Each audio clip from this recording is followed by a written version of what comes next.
সবাইকে জয় যিশু, হালেলুয়া, প্রেজ দ্য লর্ড। তো প্রভু যিশু নামে সবাইকে অসংখ্য অসংখ্য ধন্যবাদ। যিশুর আলো চ্যানেলে তোমাদের সবাইকে স্বাগত জানিয়ে তো আরও একটি ঈশ্বরের বাক্য নিয়ে মহান ঈশ্বরকে ধন্যবাদ জানাই যে তিনি সময় করে দিয়েছেন, তিনি সুস্থ সুন্দর রেখেছেন, এই দিন দেখতে সাহায্য করেছেন। তো প্রভু যিশুকে জানাই অসংখ্য অসংখ্য ধন্যবাদ। তো আজকের বাক্য যোহন লিখিত সুসমাচার 1 অধ্যায় 12 পদ। ঈশ্বরের বাক্য, কিন্তু যত লোক তাহাকে গ্রহণ করিল সেই সকলকে যাহারা তাহার নামে বিশ্বাস করে তাহাদেরকে তিনি ঈশ্বরের সন্তান হইবার ক্ষমতা দিলেন।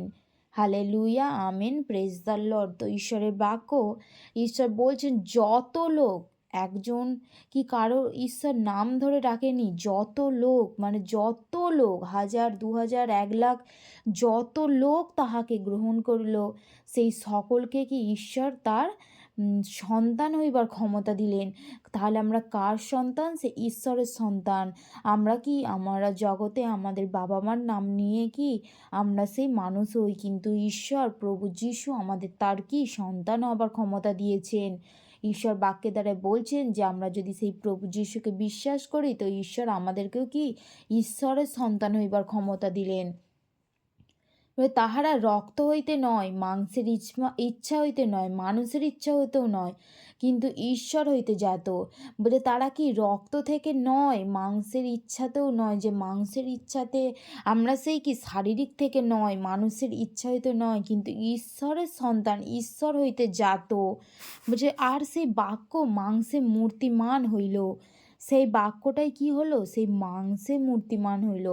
সেই মাংস আমাদের সেই কি দেহ, সেই দেহের যে মাংসটা কি সেই বাক্যেতে মূর্তিমান হলো। কারণ আমাদের এই দেহের কি কোনোই দাম নেই, কিন্তু আমাদের সে আত্মার দাম আছে। তো সেই বাক্যের মধ্য দিয়ে আমাদের চলতে হবে এবং আমাদের মধ্যে প্রবাস করলে সেই বাক্য কি আমাদের মধ্যে দিয়ে কাজ করে। তো কারণ আমরা ঈশ্বরকে বিশ্বাস করি, ঈশ্বরের বাক্য অনুযায়ী চলি। তো সেই ঈশ্বরের বাক্য দেখি, বলছে আর আমরা তাহার মহিমা দেখিলাম। যখন আমরা ঈশ্বরকে বিশ্বাস করি, ঈশ্বরের নতুন নতুন অলৌকিক কার্য দেখতে পাই।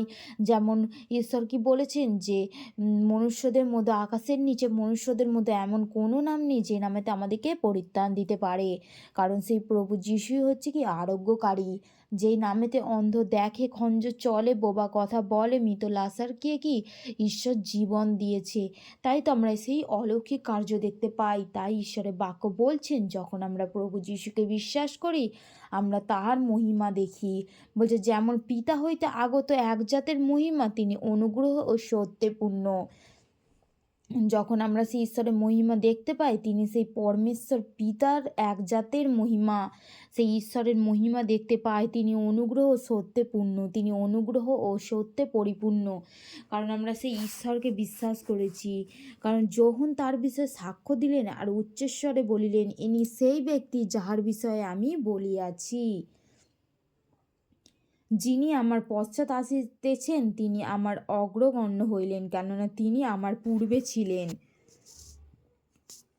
কারণ তাহার পূর্ণতা হইতে আমরা সকলেই পাইয়াছি, আর অনুগ্রহের উপরে অনুগ্রহ পাইয়াছি। কারণ ব্যবস্থা মসি দ্বারা দত্ত হইয়াছিল, অনুগ্রহ সত্য যীশুখ্রিস্ট দ্বারা উপস্থিত হইয়াছে। ঈশ্বরকে কেহ কখনো দেখে নাই। একজাত পুত্র যিনি পিতার করে থাকেন তিনিও তাহাকে প্রকাশ করিয়াছেন। কারণ ঈশ্বরকে কি আমরা কেউ দেখতে পাই না। যেমন আমাদের একটা হাওয়া গায়ে দিলে অনুভব করে বুঝতে পারি যে হাওয়াটা দিচ্ছে, কিন্তু হাওয়াটা কোথা থেকে দিচ্ছে, হাওয়াটা কিভাবে দিচ্ছে আমরা কি সেই অনুভবটা করতে পারি না। সেরকমই ঈশ্বর আমাদের আশীর্বাদ করে, সেই অনুভবটা আমরা বুঝতে পারি। কিন্তু ঈশ্বর যে আছে সেই অনুভবটা আমরা বুঝতে পারি, কিন্তু ঈশ্বরকে কি চোখে দেখতে পাওয়া যায় না। সেই পরমেশ্বর পিতাকে কি প্রভু যিশুই প্রকাশ করিয়াছেন। তো হালেলুয়া, ঈশ্বরের বাক্য এতটাই আশা করি আমরা ঈশ্বরকে বিশ্বাস করি সবাইকে, কারণ ঈশ্বর আমাদেরকে সেই সন্তান হওয়ার ক্ষমতা দিয়েছেন। ঈশ্বরের বাক্য এতটাই। সবাইকে জয় যিশু, hallelujah, praise the Lord, amen.